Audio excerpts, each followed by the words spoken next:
എന്നെ 6 മണിക്കൂർ കൊണ്ട് ഒരു മരം വെട്ടാനുള്ള ജോലി ഏൽപ്പിച്ചാൽ അതിൽ ആദ്യത്തെ 4 മണിക്കൂർ ഞാൻ എന്റെ കോടാലി മൂർച്ച കൂട്ടാൻ ചെലവഴിക്കും.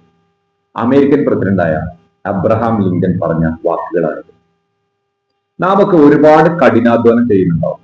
എന്നാൽ 10-12 മണിക്കൂർ ദിവസവും കഠിനാധ്വാനം ചെയ്തിട്ടും നമ്മുടെ ജീവിതത്തിൽ കാര്യമായ പുരോഗതി ഒന്നും വരുന്നത് കാണുന്നുണ്ടാവില്ല. അതിന് കാരണം എന്താണെന്ന് ചിന്തിച്ചു നോക്കിയിട്ടുണ്ടോ? ആദ്യം തന്നെ ഒരു കഥ പറയാം. രണ്ട് ആളുകളെ ഒരേ വലിപ്പമുള്ള 2 മരം മുറിക്കാൻ ഏൽപ്പിച്ചു. ആദ്യത്തെ ആൾ നല്ല ആരോഗ്യമുള്ള ശക്തനായ ഒരാളായിരുന്നു. അയാൾ വന്ന ഉടനെ കോടാലി എടുത്ത് വെട്ടാൻ തുടങ്ങി. ആഞ്ഞാഞ്ഞു വെട്ടി വൈകുന്നേരം വരെ. രണ്ടാമത്തെ ആൾ വന്നുകൊണ്ട് കുറച്ച് മരം വെട്ടി, 15 മിനിറ്റ് മരം വെട്ടി, പിന്നെ പോയി കോടാലി മൂർച്ച കൂട്ടി, വീണ്ടും മരം വെട്ടി, കുറച്ചു നേരം റെസ്റ്റ് എടുത്തു, കോടാലി മൂർച്ച കൂട്ടി, വീണ്ടും വെട്ടി. അങ്ങനെ അവസാനം ആദ്യം വെട്ടിയയാള് വെട്ടിത്തീരുന്നതിന് മുമ്പ് തന്നെ രണ്ടാമത്തെ ആൾ മരം വെട്ടി തീർത്ത് വീട്ടിലേക്ക് പോയി. ഇതിൽ നിന്നും നമുക്ക് കിട്ടേണ്ട ഒരു പാഠമുണ്ട്. നാം കഠിനാധ്വാനം ചെയ്യുന്നതിലല്ല റിസൾട്ട് ഇരിക്കുന്നത്, വിജയം ഇരിക്കുന്നത് നമ്മൾ സ്മാർട്ടായി വർക്ക് ചെയ്യുന്നതിനാണ്. അതായത് നാം ഇപ്പോൾ ഒരു പണി ചെയ്യുമ്പോൾ സമയമില്ല, അല്ലെങ്കിൽ പഠിക്കാൻ സമയമില്ല എന്നൊക്കെ പറഞ്ഞ് നമ്മുടെ കഴിവുകൾ കൂട്ടുന്നതിന് സമയം കണ്ടെത്താതിരിക്കുന്നത്, നമ്മൾ വണ്ടി ഓടിക്കുന്ന തിരക്കിനിടയിൽ പെട്രോൾ അടിക്കാൻ മറന്നു പോകുന്ന പോലെയാണ്. ഒരു ദിവസം അത് നിൽക്കും, അല്ലെങ്കിൽ കുറച്ചു കഴിഞ്ഞാൽ വണ്ടി നിൽക്കും.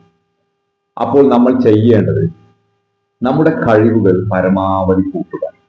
മൂർച്ചയില്ലാത്ത മഴ കൊണ്ട് നമ്മൾ മരം വെട്ടിയാൽ കൈ കടയുകയും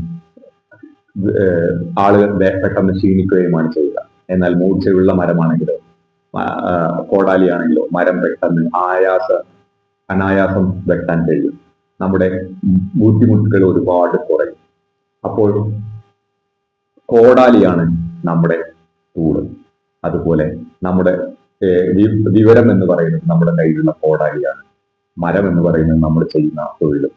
നമ്മൾ 10 മണിക്കൂർ കഷ്ടപ്പെട്ട് പണിയുന്നതിന് പകരം 1 മണിക്കൂർ സ്മാർട്ടായി പണി ചെയ്ത് സക്സസ് ആക്കാൻ കഴിയില്ല.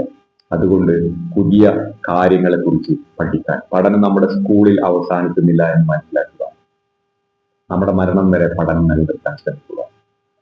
പുതിയ പുതിയ കാര്യങ്ങൾ, പുതിയ ടൂളുകൾ, ടെക്നോളജികൾ എല്ലാം വരുന്നത് കണ്ട് പഠിച്ച്.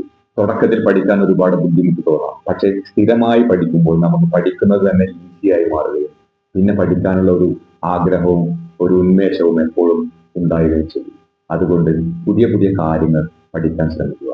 ലോകത്തിലെ ഏറ്റവും വലിയ പണക്കാരിൽ ഒരാളായ വാറൻ ബഫറ്റ് ഇപ്പോഴും ദിവസത്തിന്റെ 80% പുതിയ കാര്യങ്ങൾ പഠിക്കാനും വായിക്കാനുമാണ് ചെലവഴിക്കുന്നത്.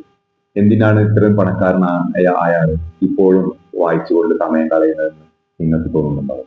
എന്നാൽ അദ്ദേഹത്തിന് അറിയാം, അറിവാണ് ഏറ്റവും വലിയ ശക്തിയാണ്. അതുകൊണ്ട് ഇന്നു മുതൽ നിങ്ങൾ പുതിയ പുതിയ അറിവുകൾ നേടാനും നിങ്ങൾ ചെയ്യുന്ന തൊഴിലിൽ കൂടുതൽ ടൂളുകൾ ഉപയോഗിക്കാൻ, കൂടുതൽ കാര്യക്ഷമമായ രീതിയിൽ എങ്ങനെ ചെയ്യാമെന്ന് പഠിച്ചുകൊണ്ട്, അങ്ങനെ പഠിച്ചു കഴിഞ്ഞാലുള്ള ഗുണം എന്താ വെച്ചാൽ നമ്മുടെ ജീവിതം എളുപ്പമായി മാറും. നമ്മൾ ചെയ്യുന്ന തൊഴിൽ വളരെ എളുപ്പമായും ആയാസകരമായി മാറും. അനായാസം ചെയ്യാൻ കഴിയും. അപ്പോൾ നമ്മൾ പുതിയ പുതിയ കാര്യങ്ങൾ പഠിക്കാൻ ഇന്ന് തന്നെ ശ്രമിച്ചു തുടങ്ങുക. സ്റ്റെപ്പ് ബൈ സ്റ്റെപ്പായി ജീവിതത്തിൽ പുരോഗതി ഉണ്ടാക്കുക.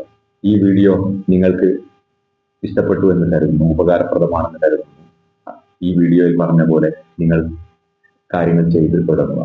വിവരം ഉണ്ടാകുക എന്നതല്ല, അത് ചെയ്ത് പഠിക്കുക, അത് ചെയ്ത് നോക്കി ജീവിതത്തിൽ സക്സസ്ഫുൾ ആവുക എന്നതാണ് ഏറ്റവും വലിയ കാര്യം. ഈ വീഡിയോ മറ്റുള്ളവർക്ക് കൂടി ഉപകാരപ്പെടുന്നതിന് വേണ്ടി ഷെയർ ചെയ്യുക. Thank you.